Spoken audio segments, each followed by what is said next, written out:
नमस्कार, the deep dive में आपका स्वागत है।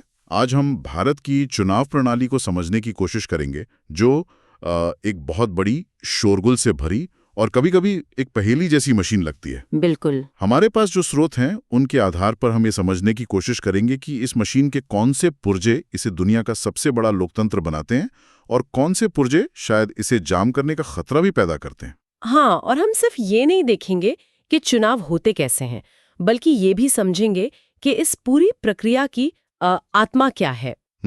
एक आम नागरिक के वोट डालने से लेकर दिल्ली में सरकार बनने तक का जो सफर है, वो किन सिद्धांतों पर टिका है। तो हमारा मकसद इस जटिल मशीन को परत दर परत खोलकर इसके सबसे दिलचस्प हिस्सों को उजागर करना है। तो चलिए इस मशीन का पहला और सबसे बुनियादी पुर्जा देखते हैं। हमें चुनाव की जरूरत ही क्यों है? सुनने में तो बहुत अच्छा लगता है कि सारे लोग मिलकर अपने फैसले खुद ले लें। किसी प्रतिनिधि की जरूरत ही क्या है? देखिए, ये एक आदर्श स्थिति है, लेकिन स्रोतों के हिसाब से ये बड़े समुदायों के लिए मुमकिन ही नहीं है, व्यवहारिक नहीं है। हाँ, बिल्कुल। आप कल्पना कीजिए, 125 करोड़ से ज्यादा लोग हर कानून या हर फैसले पर एक साथ बैठकर कैसे सहमति बना सकते हैं? ये तो असंभव है। न तो ये व्यवहारिक है और न ही हर किसी के पास इतना समय या विशेषज्ञता होती है। यानी ये एक तरह का सेफ्टी वॉल्व है। अगर जनता सरकार के काम से खुश नहीं है, तो उसे सड़क पर उतरने की जरूरत नहीं, वो बस अगले चुनाव का इंतजार कर सकती है। आपने बिल्कुल सही पकड़ा। ये सिस्टम को स्थिर भी रखता है। लोकतंत्र का सबसे प्रचलित तरीका यही है कि लोग अपने प्रतिनिधियों को चुनें जो उनकी तरफ से शासन करें। चुनाव लोगों को ये मौका देता है कि वे अपनी पसंद की सरकार बनाएं और अगर वो उनके हिसाब से काम ना करे तो उसे बदल भी दें। ठीक है, तो चुनाव जरूरी हैं, पर क्या हर चुनाव लोकतांत्रिक होता है? क्योंकि कई देशों में चुनाव तो होते हैं, पर नतीजा पहले से तय होता है। तो हमारे स्रोत वो कौन सी कम से कम शर्तें बताते हैं जो किसी चुनाव को लोकतांत्रिक बनाती हैं? ये एक बहुत ही महत्वपूर्ण सवाल है। स्रोत इसके लिए 5 मुख्य कसौटियां बताते हैं। पहली, हर किसी को वोट देने का अधिकार हो और हर वोट का मूल्य बराबर हो। अच्छा, यानी एक व्यक्ति, एक वोट, एक मोल। मतलब किसी उद्योगपति के वोट की कीमत और एक दिहाड़ी मजदूर के वोट की कीमत बिल्कुल बराबर, कोई भेद नहीं। जरा भी नहीं। दूसरी शर्त है कि चुनाव में असली विकल्प मौजूद हों। ऐसा नहीं कि बस एक ही पार्टी है और उसी को वोट देना है। पार्टियां और उम्मीदवारों को चुनाव में उतरने की पूरी आजादी होनी चाहिए। और तीसरी शर्त है कि चुनाव नियमित अंतराल पर होते रहने चाहिए। नियमित अंतराल पर होना तो ठीक है, पर क्या सिर्फ यही काफी है? मतलब मान लीजिए चुनाव हर 5 साल में होते हैं, लेकिन जीतने वाला हमेशा एक ही पार्टी का हो, क्योंकि विपक्ष को मैदान में ही नहीं उतरने दिया जाता। हाँ, तब तो ये शर्त खोखली हो जाएगी। तो यही पर शायद आपकी चौथी और 5वीं शर्तें काम आती हैं। बिल्कुल सही। यहीं पर चौथी शर्त आती है कि असल में वही उम्मीदवार चुना जाए जिसे लोग चाहते हैं, ना कि कोई और। और 5वीं, जो शायद सबसे अहम है, वो ये कि चुनाव स्वतंत्र और निष्पक्ष तरीके से हों। मतलब एक स्वतंत्र संस्था हो जो चुनाव कराए। जी, और पूरी प्रक्रिया बिना किसी डर, दबाव या धांधली के पूरी हो। और इन चुनावों में जो राजनीतिक मुकाबला होता है, जिसे हम पार्टी पॉलिटिक्स भी कहते हैं, वो अक्सर काफी तीखा हो जाता है। स्रोत बताते हैं कि इससे समाज में बंटवारे जैसी स्थिति भी पैदा हो जाती है। ये सच है और ये चुनावी राजनीति की एक नकारात्मक छवि पेश करता है। लेकिन अगर हम इसका दूसरा पहलू देखें, तो यही मुकाबला लोकतंत्र को जिंदा भी रखता है। एक जरूरी बुराई है। आप कह सकती हैं, राजनीतिक दलों को पता होता है कि अगर उन्होंने जनता के मुद्दों को नहीं उठाया और काम नहीं किया, तो अगली बार वे सत्ता से बाहर हो जाएंगे। अच्छा, तो ये प्रतिद्वंदिता ही नेताओं और पार्टियों को जनता के प्रति जवाबदेह बनाती है। तो ये मुकाबला होता कहाँ है? मतलब जब हम चुनाव लड़ने की बात करते हैं, तो ये लड़ाई किस मैदान पर लड़ी जाती है? यहीं पर शायद निर्वाचन क्षेत्र या कॉन्स्टिट्यूएंसी का कॉन्सेप्ट आता है। हाँ, यही चुनावी मशीन का ढांचा है। चुनाव के उद्देश्य से पूरे देश को अलग अलग भौगोलिक हिस्सों में बांट दिया जाता है। इन्हीं को निर्वाचन क्षेत्र कहते हैं। और ये हर स्तर के चुनाव के लिए है? लोकसभा, विधानसभा, सब में? जी, लोकसभा चुनावों के लिए देश को 543 निर्वाचन क्षेत्रों में बांटा गया है। हर क्षेत्र से चुने गए प्रतिनिधि को हम सांसद या एमपी कहते हैं। ठीक है। इसी तरह हर राज्य को उसकी विधानसभा की सीटों के हिसाब से क्षेत्रों में बांटा जाता है और वहां से चुने गए प्रतिनिधि विधायक या एमएलए कहलाते हैं। और यही व्यवस्था और भी निचले स्तर पर, यानी पंचायत और नगर निगम चुनावों में भी होती है, जिन्हें हम वार्ड कहते हैं। बिल्कुल। अब यहाँ एक और बहुत दिलचस्प पहलू है जो भारतीय लोकतंत्र को खास बनाता है, आरक्षित निर्वाचन क्षेत्र। हाँ, ये समझना बहुत जरूरी है। ये व्यवस्था क्यों बनाई गई? देखिए, जब संविधान बन रहा था तो बनाने वालों को एक डर था। उन्हें लगा कि अगर हमने सीधी सीधी चुनावी दौड़ करा दी तो समाज के जो कमजोर तबके हैं, जिनके पास न पैसा है न पहुंच, वो शायद कभी जीत ही नहीं पाएंगे। हाँ, वो शायद कभी चुनाव जीतकर लोकसभा या विधानसभा तक पहुंच ही नहीं पाएंगे। और अगर ऐसा होता तो हमारी संसद और विधानसभाएं सही मायने में पूरे समाज का आईना नहीं होती। एक बहुत बड़ा हिस्सा तो बाहर ही रह जाता। यही बात है। इसीलिए उन कमजोर वर्गों के लिए कुछ सीटें आरक्षित की गईं। मतलब ये कि उन आरक्षित सीटों पर सिर्फ उसी आरक्षित समुदाय का व्यक्ति ही चुनाव लड़ सकता है। जैसे अनुसूचित जाति या अनुसूचित जनजाति। जी, हालांकि वोट उस सीट पर रहने वाले सभी लोग डालते हैं, चाहे वो किसी भी समुदाय के हों। तो लोकसभा में ऐसी कितनी सीटें हैं? लोकसभा में अनुसूचित जातियों यानी एससी के लिए 79 सीटें और अनुसूचित जनजातियों एसटी के लिए 41 सीटें आरक्षित हैं। ये आरक्षण उनकी आबादी के अनुपात के हिसाब से तय होता है। अच्छा। और स्रोत ये भी बताते हैं कि कई राज्यों में, जैसे बिहार में, स्थानीय निकायों में महिलाओं के लिए भी सीटें आरक्षित की गई हैं। ठीक है, तो निर्वाचन क्षेत्र तय हो गए। अब आते हैं उस प्रक्रिया पर जो एक आम नागरिक को इस चुनाव से जुड़ती है। वोट कौन दे सकता है या कैसे तय होता है? यहाँ मतदाता सूची या वोटर लिस्ट का जिक्र है। ये तो लोकतंत्र की नींव है। चुनाव से काफी पहले उन सभी लोगों की एक सूची तैयार कर ली जाती है जो वोट देने के योग्य हैं। यानी 18 साल से ऊपर के सभी नागरिक।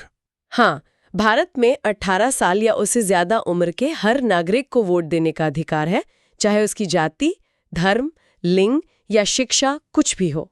और इस सूची को हमेशा अपडेट रखना तो एक बहुत बड़ा काम होगा। बहुत बड़ा। हर चुनाव से पहले नए मतदाताओं के नाम जोड़े जाते हैं और जिनकी मृत्यु हो गई है या जो उस जगह से चले गए हैं उनके नाम हटा दिए जाते हैं। अच्छा, जो वोट दे सकता है क्या वो चुनाव लड़ भी सकता है? उम्मीदवार बनने की क्या प्रक्रिया है? हाँ, जो व्यक्ति मतदाता है वो उम्मीदवार भी बन सकता है। बस एक फर्क है कि वोट देने की न्यूनतम उम्र 18 साल है, जबकि उम्मीदवार बनने के लिए कम से कम 25 साल होनी चाहिए। और उन्हें एक नामांकन पत्र भरना होता है। जी, और कुछ जमानत राशि जमा करनी होती है। यहाँ पर स्रोतों में एक बहुत दिलचस्प बात बताई गई है। सुप्रीम कोर्ट के एक निर्देश के बाद अब हर उम्मीदवार को अपने बारे में एक हलफनामे में बहुत सारी जानकारी देनी पड़ती है। ये तो खेल को काफी बदल देता होगा। बिल्कुल, ये पारदर्शिता लाने के लिए बहुत बड़ा कदम है। अब हर उम्मीदवार को अपनी संपत्ति और देनदारी का पूरा ब्यौरा देना होता है, अपनी शैक्षिक योग्यता बतानी होती है, और सबसे जरूरी, अपने खिलाफ चल रहे गंभीर आपराधिक मामलों की जानकारी भी देनी होती है। जी हाँ, इसका सीधा मकसद ये है कि मतदाता अपने उम्मीदवार के बारे में सब कुछ जान के एक सूचित फैसला ले सके। वो ये देख सकता है कि कहीं उम्मीदवार बहुत अमीर तो नहीं या उस पर कोई गंभीर आरोप तो नहीं है। सही बात है, जानकारी ही मतदाता की सबसे बड़ी ताकत है। बिल्कुल। नामांकन के बाद आता है सबसे रोमांचक दौर, चुनाव अभियान। स्रोत में कुछ मशहूर नारों का भी जिक्र है जो भारतीय राजनीति का हिस्सा बन गए। जी, चुनाव अभियान वो 2 हफ्तों का समय होता है जब उम्मीदवार और पार्टियां अपनी नीतियां और वादे लेकर जनता के बीच जाते हैं। रैलियां, भाषण, पोस्टर और नारे तो चुनाव की जान होते हैं। जैसे 1971 में इंदिरा गांधी की कांग्रेस पार्टी का गरीबी हटाओ का नारा। हाँ, और वो कितना शक्तिशाली नारा था। उसने विपक्ष के इंदिरा हटाओ के पूरे अभियान को एक झटके में पलट दिया था। सही कहा। ये दिखाता है कि एक अच्छा नारा सिर्फ एक लाइन नहीं होता, वो पूरी राजनीतिक बहस को ही बदल सकता है। स्रोतों में 1977 में जनता पार्टी के लोकतंत्र बचाओ और 1983 के तेलुगु स्वाभिमान का भी जिक्र है। बिल्कुल, ये नारे चुनाव का पूरा रुख बदल सकते हैं। लेकिन क्या अभियान में कुछ भी कहने या करने की आजादी होती है? नहीं, इसके लिए कड़े नियम हैं जिन्हें आदर्श आचार संहिता या मॉडल कोड ऑफ कंडक्ट कहते हैं। अच्छा। इसके तहत कुछ काम करना पूरी तरह से मना है, जैसे कि कोई भी उम्मीदवार या पार्टी धर्म या जाति के नाम पर वोट नहीं मांग सकती। सरकारी संसाधनों का इस्तेमाल भी नहीं कर सकते? हाँ, जैसे सरकारी गाड़ी या विमान का इस्तेमाल चुनाव प्रचार के लिए नहीं कर सकते। और सबसे बड़ी बात जो हम अक्सर देखते हैं कि चुनाव की तारीखों की घोषणा होते ही सरकार कोई बड़े नई योजना या शिलान्यास नहीं कर सकती। सही कहा। ये इसलिए ताकि सत्ताधारी पार्टी को कोई गलत फायदा न मिले, और खर्च की भी एक सीमा होती है। लोकसभा चुनाव में एक उम्मीदवार 95 लाख रुपए से ज्यादा खर्च नहीं कर सकता। अभियान के बाद आता है सबसे अहम दिन, मतदान का दिन। पहले बैलेट पेपर से वोट डाले जाते थे, लेकिन आजकल तो सब कुछ ईवीएम यानी इलेक्ट्रॉनिक वोटिंग मशीन से होता है। हाँ, ये प्रक्रिया को बहुत तेज और सुरक्षित बनाता है। मतदाता अपने पसंद के उम्मीदवार के नाम और चुनाव चिन्ह के सामने का बटन दबाकर अपना वोट देते हैं। और मतदान खत्म होने के बाद सभी ईवीएम्स को सील करके एक सुरक्षित जगह पर ले जाया जाता है, और फिर एक तय तारीख पर सभी उम्मीदवारों के प्रतिनिधियों के सामने उन मशीनों को खोलकर वोटों की गिनती होती है। इस पूरी विशाल प्रक्रिया को, जिसमें करोड़ों लोग शामिल हैं, बिना किसी गड़बड़ी के संपन्न कराने की जिम्मेदारी किसकी है? यहाँ चुनाव आयोग की भूमिका बहुत महत्वपूर्ण बताई गई है। सिर्फ महत्वपूर्ण नहीं, वो इस पूरी मशीन का ऑपरेटर है, बल्कि एक बेहद शक्तिशाली और स्वतंत्र बॉस है। भारत का चुनाव आयोग भारतीय लोकतंत्र की रीढ़ है। हमारे संविधान ने आयोग को उतनी ही स्वतंत्रता दी है जितनी न्यायपालिका को मिली हुई है। ये कैसे सुनिश्चित होता है कि वो स्वतंत्र रहे? सरकार तो उसे प्रभावित करने की कोशिश कर ही सकती है। यहीं पर संविधान की खूबी है। मुख्य चुनाव आयुक्त की नियुक्ति राष्ट्रपति करते हैं, लेकिन एक बार नियुक्त हो जाने के बाद वो सरकार या राष्ट्रपति के प्रति जवाबदेह नहीं होते। मतलब उन्हें पद से हटाना लगभग नामुमकिन है? बिल्कुल, ठीक वैसे ही जैसे सुप्रीम कोर्ट के जज को। यही स्वतंत्रता उन्हें बिना किसी दबाव के काम करने की ताकत देती है। और उनके अधिकार क्या-क्या हैं? उनके अधिकार बहुत व्यापक है। आयोग चुनाव की तारीखों की घोषणा से लेकर नतीजों की घोषणा तक हर पहलू पर फैसला लेता है। ये आदर्श आचार संहिता लागू करता है और इसका उल्लंघन करने वालों को सजा दे सकता है। अच्छा। और अगर उसे लगे कि किसी बूथ पर या पूरे निर्वाचन क्षेत्र में चुनाव सही ढंग से नहीं हुए, तो वो वहां दोबारा मतदान का आदेश भी दे सकता है। तो इन सब व्यवस्थाओं को देखते हुए क्या हम कह सकते हैं कि भारत की चुनावी मशीन पूरी तरह स्वस्थ है, या इसमें कुछ गंभीर बीमारियां भी हैं? ये एक बहुत बड़ा सवाल है। स्रोत बताते हैं कि हाँ, मोटे तौर पर भारत में चुनाव स्वतंत्र और निष्पक्ष होते हैं, लेकिन साथ ही कुछ गंभीर चुनौतियां भी हैं जो इस मशीन को कमजोर करती हैं। पहले अच्छी बातों पर आते हैं। हमारी चुनावी व्यवस्था की सबसे बड़ी ताकत क्या है? सबसे बड़ी ताकत है लोगों की भागीदारी। और यहाँ एक बहुत दिलचस्प बात है।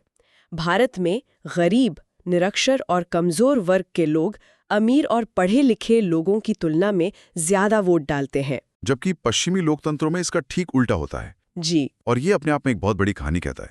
इसका मतलब तो ये हुआ कि जिन लोगों के पास सामाजिक और आर्थिक शक्ति कम है, उनके लिए लोकतंत्र और उनका एक वोट शायद ज्यादा मायने रखता है।